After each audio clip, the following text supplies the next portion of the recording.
കളിക്കളത്തിലെ പരിക്കുകളെ ഇനി പേടിക്കേണ്ട. എല്ലാവിധ സ്പോർട്സ് ഇഞ്ചുറികൾക്കുമുള്ള സമഗ്ര പരിഹാരം ഇവിടെയുണ്ട്. ABC orthopaedic hospital, near Kairali theatre, Calicut road, Manjeri. കാറിൽ മദ്യം കടത്തുന്നതിനിടെ ഒരാൾ മഞ്ചേരി എക്സൈസിന്റെ പിടിയിൽ. തിരൂരങ്ങാടി ഊരകം സ്വദേശി പള്ളിയാലി വീട്ടിൽ 47-കാരനായ അസീസിനെയാണ് കാറിൽ മദ്യം കടത്താൻ ശ്രമിക്കുന്നതിനിടെ മഞ്ചേരി മലപ്പുറം റോഡിൽ നിന്നും പിടികൂടിയത്.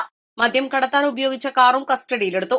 എക്സൈസ് വകുപ്പിന്റെ ഓണം സ്പെഷ്യൽ ഡ്രൈവിനോടനുബന്ധിച്ച മഞ്ചേരി എക്സൈസ് റേഞ്ച് ഓഫീസിലെ അസിസ്റ്റന്റ് എക്സൈസ് ഇൻസ്പെക്ടർ MN രഞ്ജിത്തിന്റെ നേതൃത്വത്തിൽ എക്സൈസ് സംഘം നടത്തിയ പരിശോധനയിലാണ് ഇയാൾ പിടിയിലായത്. 20 കുപ്പി മദ്യവും കസ്റ്റഡിയിലെടുത്തു. സ്ഥിരമായി വിവിധ ബ്യൂറേജസ് ഔട്ട്ലെറ്റുകളിൽ നിന്നും മദ്യം വാങ്ങി കാറിൽ സൂക്ഷിച്ച് അമിത ലാഭമെടുത്ത് ആവശ്യക്കാർക്ക് എത്തിച്ചു നൽകുന്നതാണ് അസീസിന്റെ രീതി. തുടർന്നും മദ്യം ഉൾപ്പെടെയുള്ള ലഹരി വിപണനത്തിനെതിരെ ശക്തമായ നടപടികൾ ഉണ്ടാകുമെന്ന് Manjeri excise inspector V Naushad അറിയിച്ചു. Assistant excise inspector MN Ranjith, preventive officer P Safeer Ali, civil excise ഓഫീസർമാരായ M Shahad Sherif, K Jithilaj, CT Akshay, വനിതാ civil excise officer M Athira തുടങ്ങിയവരാണ് പരിശോധനയിൽ പങ്കെടുത്തത്. East live, Manjeri.